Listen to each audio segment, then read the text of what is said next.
क्रांतीसूर्य महात्मा ज्योतिबा फुले तसेच भारतीय राज्यघटनेचे शिल्पकार महामानव भारतरत्न डॉक्टर बाबासाहेब आंबेडकर यांच्या जयंतीनिमित्त विनम्र अभिवादन. डॉक्टर राजेश पटेल मनसे नेते येवला, शैलेश करपे पाटील तालुका अध्यक्ष, गौरव कांबळे शहर अध्यक्ष तसेच महाराष्ट्र नवनिर्माण सेना व सर्व अंगीकृत संघटना येवला शहर व तालुका समता परिषद राष्ट्रवादी यांच्या वतीने येवला येथील नाट्यगृहात महात्मा ज्योतिबा फुले यांची जयंती उत्साहात साजरी करण्यात आली. यावेळी महात्मा फुले आणि क्रांतिज्योती सावित्रीबाई फुले यांच्या पुतळ्याभोवती आकर्षक फुलांची सजावट करण्यात आली होती. उपस्थितांनी महात्मा फुले व सावित्रीबाई फुले यांच्या प्रतिमांना पुष्पहार अर्पण करून अभिवादन केले. महात्मा ज्योतिबा फुले यांच्या द्विशताब्दीनिमित्त येत्या वर्षभरात विविध सामाजिक, शैक्षणिक व प्रबोधनात्मक कार्यक्रमांचे आयोजन करण्यात येणार असल्याची माहिती देण्यात आली.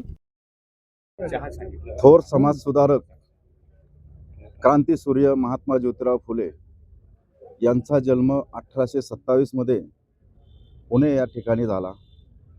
आज त्यांची 199वी जयंतीनिमित्त येवल्यातच नव्हे तर संपूर्ण जगामध्ये आपल्या भारताचे पंतप्रधान माननीय पंतप्रधान मोदी साहेबांनी सुद्धा सांगितलं की महात्मा ज्योतिराव फुले यांची जयंती 199वी जयंती संपूर्ण देशभरात ही वर्षभर साजरी केली जाईल. अनेक कार्यक्रम या ठिकाणी घेतले जातील. महात्मा ज्योतिराव फुलेंनी अस्पृश्यांना तर मदत केलीच, परंतु सर्वसामान्यांना सुद्धा नोकरी, धंदा, काम देण्याचं, शिक्षण देण्याचं काम केलं. स्वतःच्या पत्नीला त्यांनी सावित्रीबाई फुलेंना शिक्षण देऊन पहिली शाळा मुलींची काढली असेल तर महात्मा ज्योतिराव फुले यांनी काढली. त्यांनी सांगितलेलं की जेवढे तुम्ही प्रश्न निर्माण करणार त्याच्यातून तुम्हाला नक्कीच ज्ञान मिळत राहील. असे महात्मा ज्योतिराव फुले यांची आज 199वी जयंती या येवला महात्मा फुले नाट्यगृहाच्या प्रांगणात साजरी होत आहे. ज्योतिराव फुले यांच्या जयंतीनिमित्त आज आपल्या येवल्याच्या सुंदर अशा महात्मा फुले नाट्यगृहाच्या प्रांगणात आपण सगळे अभिवादन करायला इथे एकत्र आलो आहोत. ज्योतिबा फुले यांच्या जयंतीनिमित्त त्यांच्या कार्याला परत एकदा उजाळणी देण्यासाठी आपण सगळ्यांनी त्याच्यामधून एक शिकवण घेतली पाहिजे का त्यांनी समाजात एक महान समाज सुधारक म्हणून पण त्यांनी खूप काम केलेलं आहे. एक थोर विचारवंत आणि क्रांतिकारी म्हणून सुद्धा त्यांनी पावलोपावली समाजाच्या विरुद्ध जाऊन त्यांनी काही प्रथांविरुद्ध हे खूप मोठे कार्य त्यांनी म्हणजे आपण म्हणू की एक इतिहास रचला आहे. महिलांसाठी तर ते खरं म्हणजे वरदानच आहे, कारण त्या महिलांच्या मुलींच्या शिक्षणासाठी त्यांनी म्हणजे जे पहिलं पाऊल ज्यांनी टाकलं असेल तर ते असेल ज्योतिबा फुले.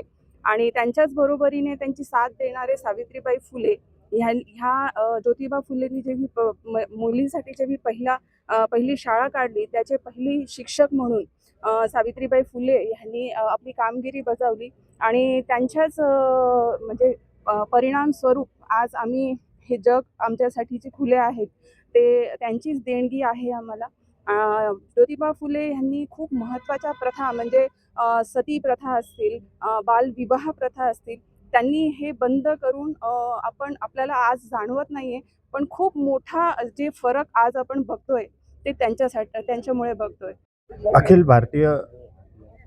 अखिल भारतीय महात्मा फुले समता परिषदेच्या माध्यमातून क्रांतीसूर्य महात्मा ज्योतिराव फुले यांच्या जयंतीच्या निमित्तानं आज देशव्यापी कार्यक्रम होणार आहेत. कार्यक्रमाचं निमित्त जे आहे ते जयंती जरी असलं तरी द्विशताब्दी वर्ष या जयंतीचं आहे.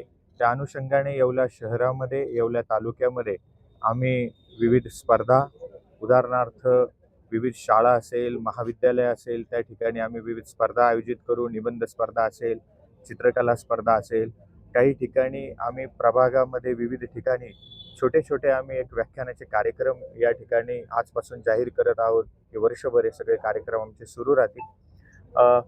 असा एक संकल्प आम्ही येवला शहर समता परिषदेच्या माध्यमातून करतोय की तळागाळातील घटकापर्यंत तर महात्मा फुले आहेतच, परंतु त्याच्या पलीकडे जाऊन जे काही विविध स्तर आहेत समाजातले, त्या सर्व समाजातल्या स्तरापर्यंत महात्मा फुले आणि सावित्रीबाई फुले यांचा जो काही एक जीवनपट आहे, तो पट सर्व घटकांना माहीत व्हावा, त्या अनुषंगाने विविध स्पर्धा कार्यक्रम वर्षभर या ठिकाणी घेण्यात येते.